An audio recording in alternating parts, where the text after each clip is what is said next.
فاذكروني أذكركم واشكروا لي ولا تكفرون.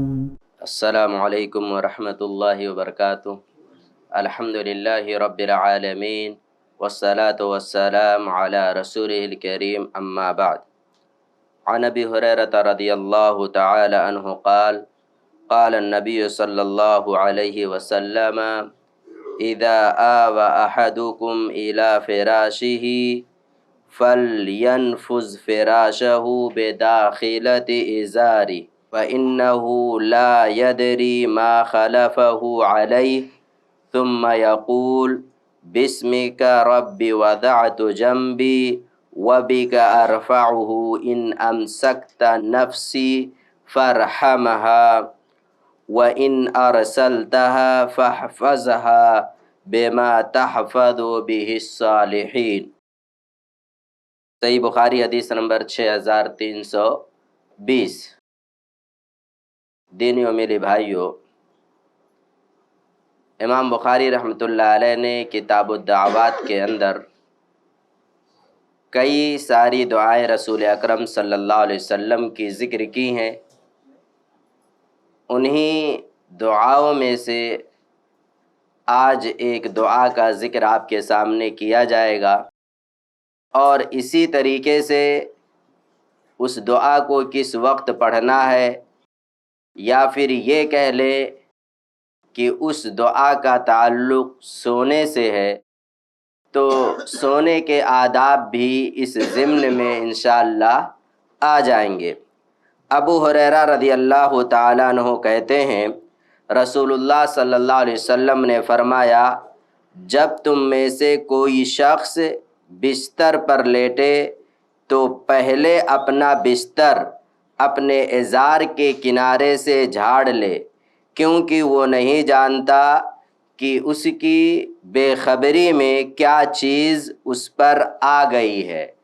پھر یہ دعا پڑھ لے جو دعا بھی میں نے آپ کے سامنے ذکر کیا ہے، جس دعا کا مطلب ہے، میرے پالنے والے، تیرے نام سے میں نے اپنا پہلو رکھا ہے، یعنی میں سویا ہوں، اور تیرے ہی نام سے میں اٹھایا جاؤں گا۔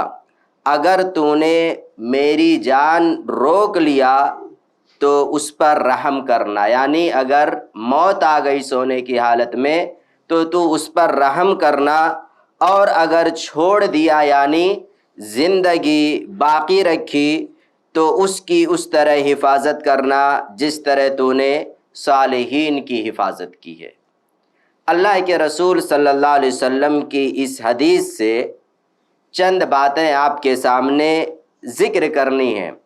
سب سے پہلی بات یہ ہے، اگر کوئی شخص اپنے بستر پر سونے کے لیے آ رہا ہے تو سونے سے پہلے اپنے بستر کے کنارے والے حصے کو جھاڑ لینا چاہیے، کیونکہ اسے نہیں معلوم ہے کہ اس کی بے خبری میں، یا یہ کہہ لیں وہ کہیں نکل گیا تھا گھر سے باہر اور کوئی تکلیف دینے والا جانور یا کوئی اور جان والی چیز آ گئی ہو، کیڑے مکوڑے بچھو وغیرہ، تو ایسی شکل میں اگر وہ جھاڑے گا نہیں تو سونے کے بعد میں یہ چیزیں اسے نقصان پہنچا سکتی ہیں۔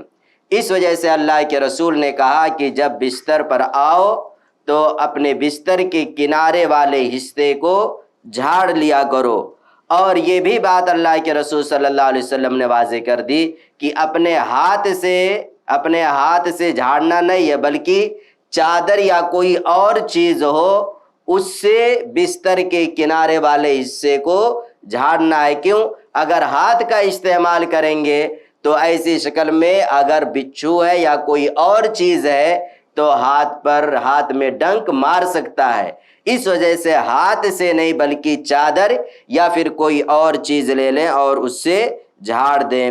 اسی طریقے سے دوسری بات اس حدیث سے جو معلوم ہوتی ہے وہ یہ ہے کہ اللہ کے رسول صلی اللہ علیہ وسلم نے جس دعا کا ذکر کیا ہے، بسمک رب وضعت جنبی، یہ جو پوری دعا ہے اس دعا کے علاوہ دیگر دعائیں جو اللہ کے رسول صلی اللہ علیہ وسلم سے سونے سے قبل ثابت ہیں، ان دعاؤں کو بھی اگر انسان پڑھنا چاہے تو پڑھ سکتا ہے۔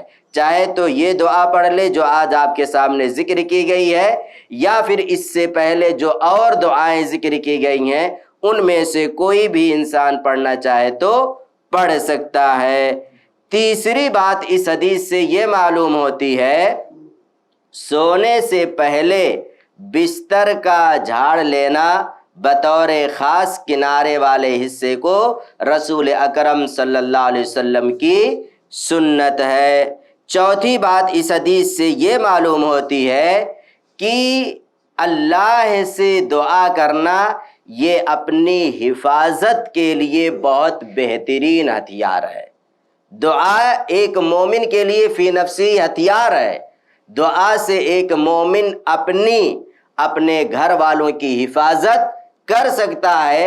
تو جو دعائیں جس موقع پر ثابت ہیں پڑھنی، ان موقعوں پر ان دعاؤں کو پڑھتے رہنا چاہیے۔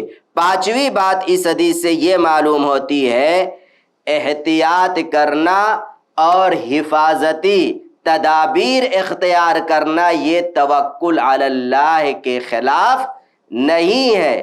بھائی مجھے اپنی حفاظت کرنی ہے، اپنے جان کی، ساری چیزوں کی حفاظت کرنی، اپنے سامان کی، تو اس کے جو اسباب ہو سکتے ہیں وہ اسباب ہمیں اختیار کرنا ہے۔ وہ اسباب اختیار کرنے کے بعد میں اللہ رب العالمین پر بھروسہ کرنا ہے۔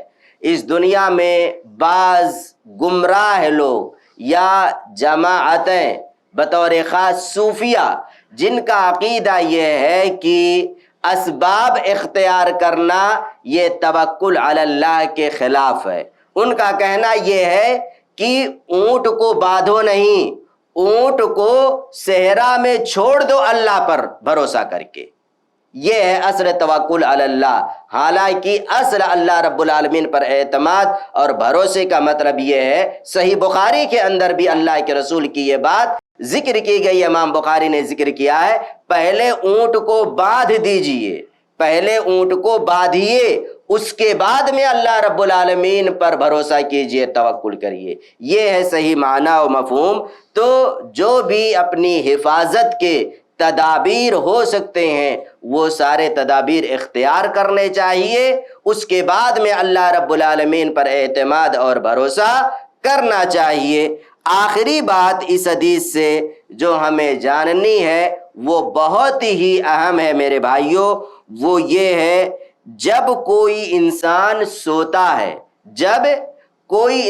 سوتا ہے تو اسے یہ سوچنا چاہیے، ہو سکتا ہے کہ یہ اس کی آخری نیند ہو۔ جب بھی رات میں ہم سوئیں، دن میں تو ہمیں یہ خیال ہونا چاہیے، ہو سکتا ہے یہ ہماری آخری نیند ہو، اب اس کے بعد ہمیں بیدار ہونے کا موقع نہ ملے۔ اسی وجہ سے جو حدیث میں نے آپ کے سامنے پڑھی ہے اس میں یہی ہے، اس دعا کے اندر کہ اگر اللہ تو نے میری جان روک لی، ان امسکتہا، اگر تو نے میری جان روک لی، یعنی اگر میرا انتقال ہو گیا اسی نیند میں، تو اللہ تو اس پر رحم فرمانا، اللہ تو اس پر رحم فرمانا، اور اگر نیند کے بعد دوبارہ تو نے زندگی عطا کی تو ایسی شکل میں تو اس کی حفاظت فرمانا۔ تو یہ بات ہمیشہ ہمارے ذہن میں ہونی چاہیے کہ جب ہم سونے کے لیے جائیں تو اتنا ضرور سوچ لیں کہ ہو سکتا ہے یہ ہماری زندگی کی آخری نیند ہو، اس کے بعد پھر ہمیں بیدار ہونے کا موقع نہ ملے۔ اس وجہ سے شریعت نے جو آداب بتلائے ہیں سونے کے، ان کا احتیاط کرنا، اس وجہ سے اسلامی شریعت نے جو آداب بتلائے ہیں سونے سے متعلق ان کا اہتمام کرنا چاہیے ہم تمام لوگوں کو۔ لیکن المیہ یہ ہے، افسوس یہ ہے کہ ہم دعاؤں کا اہتمام بہت کم کرتے ہیں۔ بطور خاص سونے سے متعلق جو دعائیں ہیں، موبائل چلا رہے ہیں، ویڈیوز دیکھ رہے ہیں، اسی میں نیند آ گئی، اسی میں سو جاتے ہیں، یہ طریقہ غلط ہے میرے بھائیوں۔ اللہ رب العالمین سے دعا ہے، الہ العالمین تو ہم تمام لوگوں کی اپنی اصلاح کرنے کی توفیق دے، اور سنت نبوی صلی اللہ علیہ وسلم کے مطابق زندگی گزارنے کی توفیق دے، آمین۔ والسلام علیکم ورحمۃ اللہ وبرکاتہ۔